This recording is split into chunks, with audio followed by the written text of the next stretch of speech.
boa tarde pessoal, nós somos alunos do curso de Direito da Uninorte. Vamos hoje falar um pouco sobre o Código de Processo Civil, mais voltado para a parte dos auxiliares da Justiça. Os auxiliares da Justiça, eles têm, por prerrogativa, ajudar ao juiz, quando ele é provocado, tendo em vista que a Justiça segue o princípio da inércia, a pessoa vai lá, provoca o juiz, e para que essa sentença ocorra de uma maneira em que a parte que solicitou e o réu aconteça de forma salutar, existem essas pessoas que tratam de auxiliar o juiz até que essa sentença saia. E agora nós vamos começar com a Amanda, falando sobre os escrivãos, chefes de secretaria e os oficiais de justiça. Eles são muito importantes para que aconteça o processo. O código, ele dispõe das competências dos auxiliares, como eles devem proceder, os recebimentos, a efetivação dos pronunciamentos judiciais, bem como as suas punições, quando eles erram com dolo, com culpa. Isso está disposto do artigo 152 ao 155. A quantidade deles será de quantos sejam os juízes, pode ser um ou podem ser vários. Isso está disposto do artigo 150 ao 151.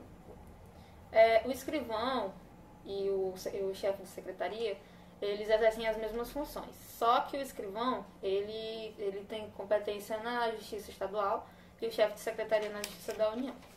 O oficial de justiça, em regra, ele exerce as suas atribuições fora do juízo, ou seja, quando ele tem que cumprir alguma ordem judicial, é efetivada fora do juízo, e ele é para isso.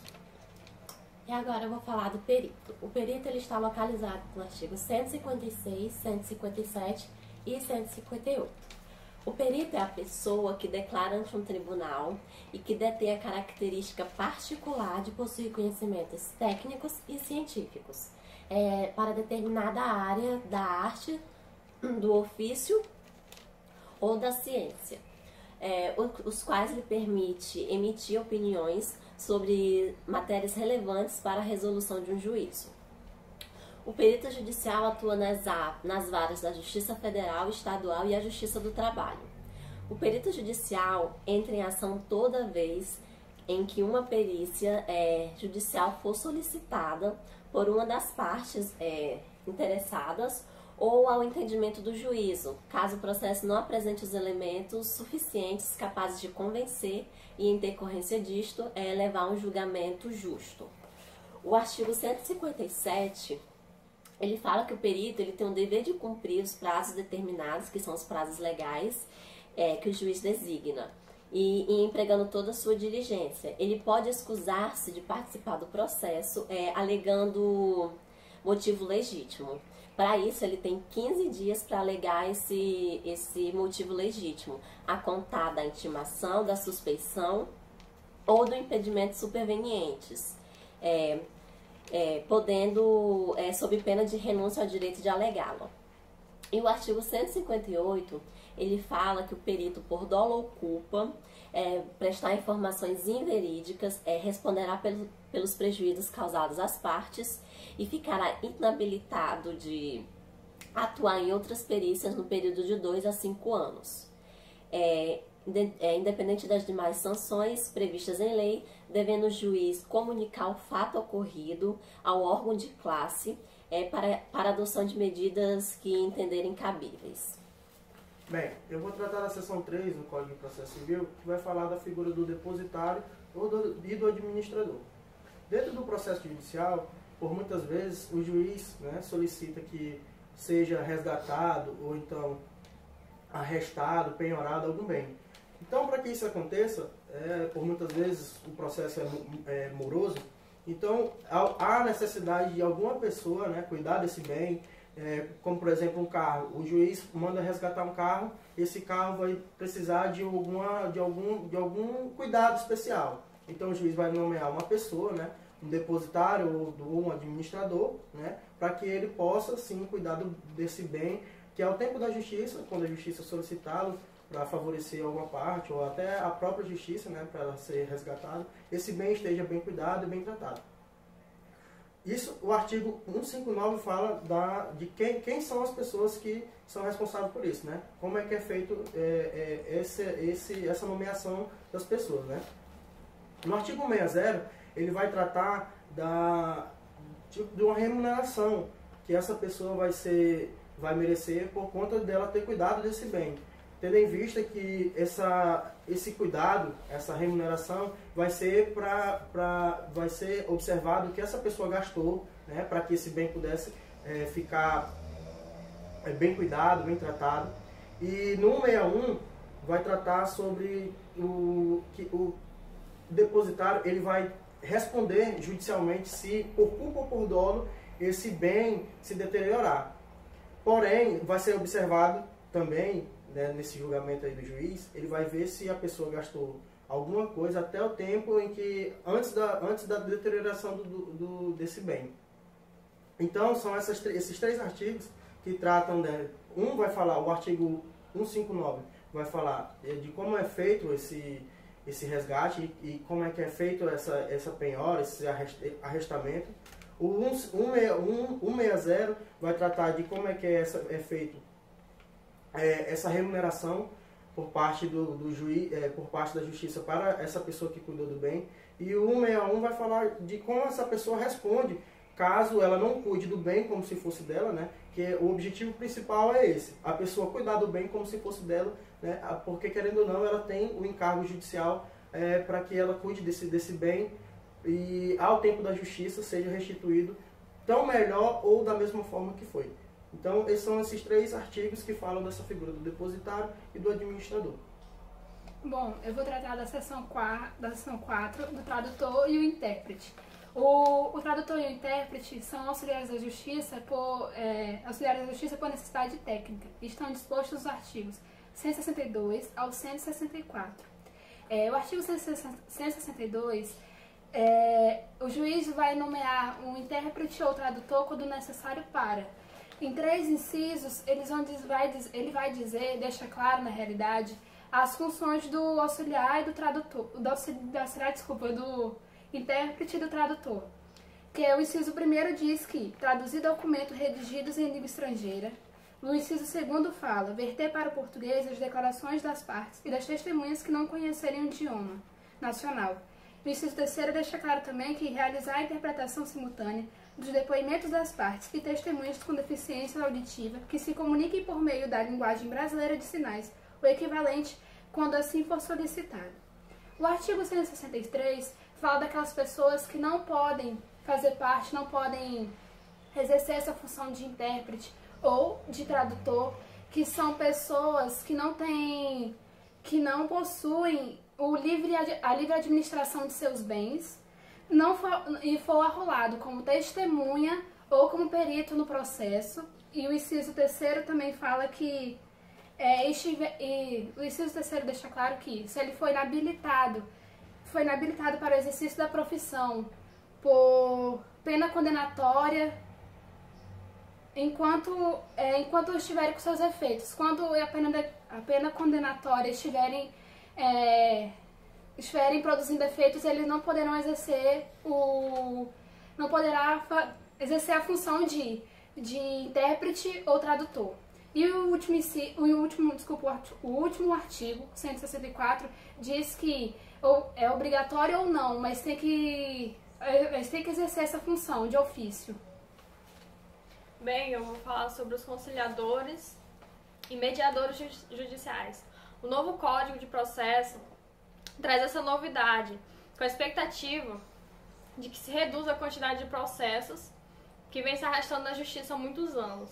Essa nova instigação se chama autocomposição, que consiste na ideia, no método de resolução de conflitos, em que um dos indivíduos ou ambos abrem mão do seu interesse ou parte dele, podendo haver a participação de um terceiro. Esse novo método agiliza o processo e impede que haja também um congestionamento na justiça, né? Já nos primeiros artigos, do 165 ao 175, que é onde está disposto sobre a conciliação e mediação, é bem explícita essa diferença. Na conciliação é imposta a um terceiro imparcial a missão de tentar aproximar os interesses de ambas as partes, orientando-os na formação de uma solução. Funciona da seguinte forma, não há um vínculo anterior, geralmente não há um vínculo anterior entre as partes. é um evento pontual, é uma relação pontual. Aconteceu naquele momento e o conciliador vai lá instigar, ajudar a solucionar o problema. Como, por exemplo, um acidente de trânsito, em que ambas as pessoas não se conhecem e que há um conflito ali, o conciliador vai tentar ajudar. É uma relação pontual, não havia um vínculo anterior entre essas partes. A mediação é um processo que oferece àqueles que estão vivenciando um conflito, geralmente decorrente de uma relação continuada. Essa é a grande diferença, uma relação continuada, essas pessoas já se conhecem, há um vínculo anterior entre essas partes, geralmente há um vínculo anterior entre essas partes. A oportunidade e o ambiente adequados para encontrarem juntos uma solução para o problema. O mediador, entretanto, não pode sugerir soluções para o conflito. As partes tentarão buscar soluções para os conflitos. Um exemplo disso pode ser entre familiares, entre vizinhanças. Ali no local adequado, no ambiente adequado, o mediador vai buscar, né, vai ajudar de certa forma as pessoas por si próprias observarem onde está acontecendo o conflito e elas mesmas acharem a solução para o mesmo. O doutrinador Fred Didier Jr. explica da seguinte forma: mediação e conciliação são formas de solução de conflito pelas quais um terceiro intervém em um processo negocial com a função de auxiliar as partes a chegar à autocomposição, essa agilização do processo. Ao terceiro, não cabe resolver o problema, como acontece na arbitragem. O mediador, conciliador, exerce um papel de catalisador da solução negocial do conflito. Outra novidade é a criação de centros judiciários de solução consensual de conflitos. Isso já havia sendo feito, eram programas que já haviam sido criados, já haviam sido criados pelo Conselho Nacional de Justiça, e esse conselho que vai ditar as normas para essas criações de centros, né? São programas destinados a auxiliar, orientar e estimular essa autocomposição, essa agilidade. No novo Código, a conciliação e a mediação deverão ser estimuladas por juízes, advogados, defensores públicos e membros do Ministério Público, inclusive no curso do processo judicial. Os princípios da conciliação e mediação estão dispostos no artigo 166. Diz o seguinte: a conciliação e a mediação são informadas pelos princípios da independência, da imparcialidade, da autonomia da vontade, da confidencialidade, da oralidade, da informalidade e da decisão informada. A confidencialidade estende-se a todas as informações produzidas no curso do procedimento, cujo teor não poderá ser utilizado para fim diverso daquele previsto por expressa deliberação das partes. A importância desses princípios, né? Para que não haja dolo ou culpa e para que também esses conciliadores e mediadores não venham a ser afastados de seus cargos. O artigo 319 faculta ao autor da ação revelar, já na petição inicial, que é como está disposto lá no 334, a sua disposição para participar da audiência de conciliação ou mediação. E aí vem no 694, recomenda nas controvérsias de família a solução consensual, possibilitando inclusive a mediação extrajudicial. O 694 caput diz o seguinte: nas ações de família, todos esses esforços serão empreendidos para a solução consensual da controvérsia, devendo o juiz dispor do auxílio de profissionais de outras áreas de conhecimento para a mediação e conciliação. O parágrafo único diz o seguinte: a requerimento das partes, o juiz pode determinar a suspensão do processo enquanto os litigantes se submete a mediação extrajudicial ou atendimento multidisciplinar. E aí no artigo 334 vai dispor sobre a audiência de conciliação ou mediação. O parágrafo 2º do artigo 334 diz o seguinte: poderá haver mais de uma sessão destinada à conciliação e à mediação, não podendo exceder a 2 meses da data de realização da primeira sessão, desde que necessário a composição das partes. O inciso 2º do mesmo artigo diz o seguinte: quando não se admitir a composição, o autor deverá indicar na petição inicial seu desinteresse na autocomposição e o réu deverá fazê-lo por petição apresentada com 10 dias de antecedência, contados da data de audiência.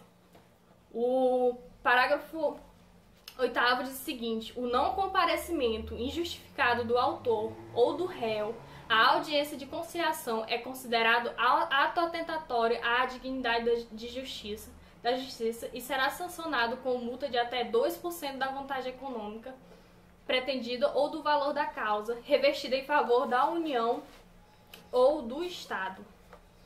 Artigo 168 diz o seguinte: as partes podem escolher de comum acordo o conciliador, o mediador ou a Câmara Privada de Mediação e Conciliação. No caso de impossibilidade temporária do exercício da função, o conciliador ou mediador informará o fato ao centro, preferencialmente por meio eletrônico, para que durante o período em que perdurar a impossibilidade não haja nova distribuição. O 172 diz que o conciliador e o mediador ficam impedidos, pelo prazo de 1 ano, contado do término da última audiência em que atuaram, de assessorar, representar ou patrocinar qualquer das partes. Será excluído do cadastro de conciliadores e mediadores aquele que agir com dolo ou culpa na condução da conciliação ou da mediação, sob sua responsabilidade ou violar qualquer dos deveres, e atuar em procedimento de mediação ou conciliação, apesar de impedido ou suspeito, no caso de investigação. Bom, os auxiliares da justiça são divididos em 2 partes. São os eventuais e os permanentes. O perito, o tradutor, o intérprete são auxiliares eventuais. São aqueles que não são necessários em todos os processos. Bem, pessoal, essa foi a explicação, né, dessa parte do Código de Processo Civil, os auxiliares da Justiça. Espero que vocês tenham gostado. Fizemos o máximo que pudemos para que vocês entendessem, né, de forma bem sucinta essa parte que é tão importante no processo judicial. Obrigado.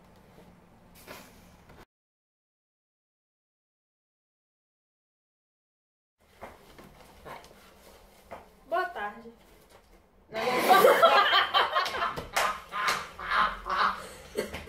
Não fala boa tarde, falou. Eu não queria rir, não. Eu sabia que sorriu essa merda. Começou a palhaçada. Todo mundo calou. Vamos calor. Ai, vai, gente. Vamos fazer. Vamos fazer.